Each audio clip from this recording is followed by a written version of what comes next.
What's up guys, Wade here, and in this video I'm going to be breaking down my setup that I'm doing, which is a live stream for a Lutheran church conference. So let's dive into this.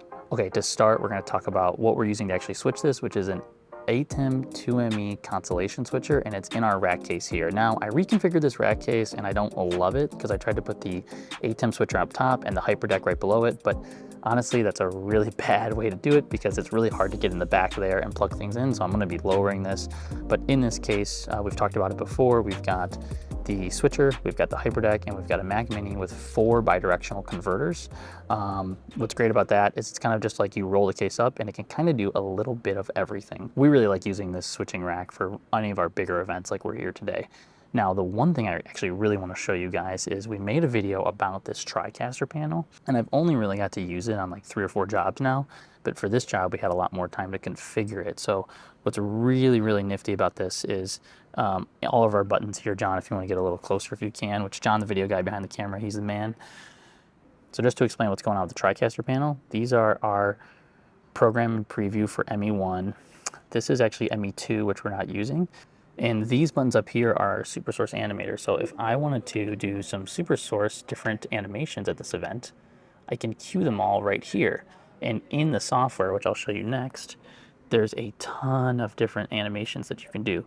So this is central control, which is running all this. And you can see I can select any of these to program in there, which I really, really like. So again, I think the big power of using this TriCaster panel here is being able to do effects just like this.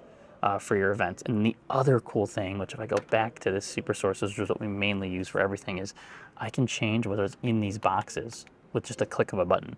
So all I'm doing is clicking these buttons and I've programmed them and mapped them so they're good to go. So even if that box 1 there, I can change it just like that really, really easily. So again, the power of the TriCaster panel is it's giving me all this customization to do that. Generally, we like to refer that as spider mapping, which is a term from Joe. But it's basically just like if you were to walk up to this panel, you would have no idea what it did unless I told you. So it's a little confusing if you're trying to like show someone, but if it's just you and you want to configure it all that way, you can kind of do a little bit of everything with this. Okay, so let's talk about the cameras we're using for this event. We're using 3 Sony PTZ cameras, which is like our standard conference cameras, and they look phenomenal at this event, I think. And really, to make these Sony PTZs or any PTZ look good, you have to have good lighting, which luckily at this event here at the Jonas Knight Center in Akron, the lighting on stage is really, really phenomenal. All the cameras are at 0 gain, so I actually think they look really good. I'll put some samples up on screen.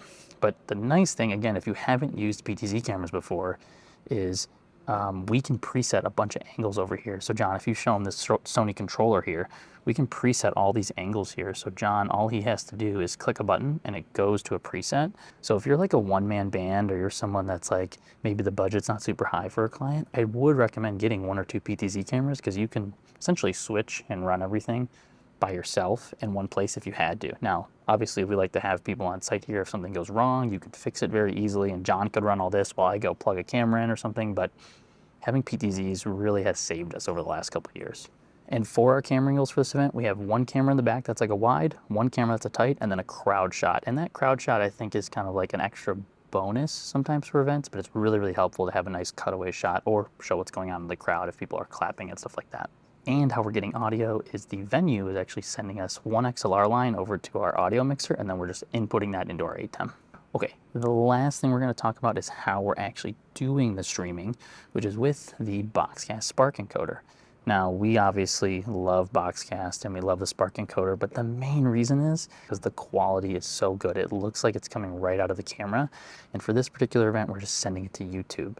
So it makes it really, really easy to just configure that, send to YouTube, and we can always see if it's working just by a quick glance. We don't have to like check a setting on our computer, but we really like using the Spark encoder just for all of our events. And the last thing is it's always reliable. I'm never worried about the stream breaking or the stream not working or our cache filling up on our ATEM. That never happens with Spark.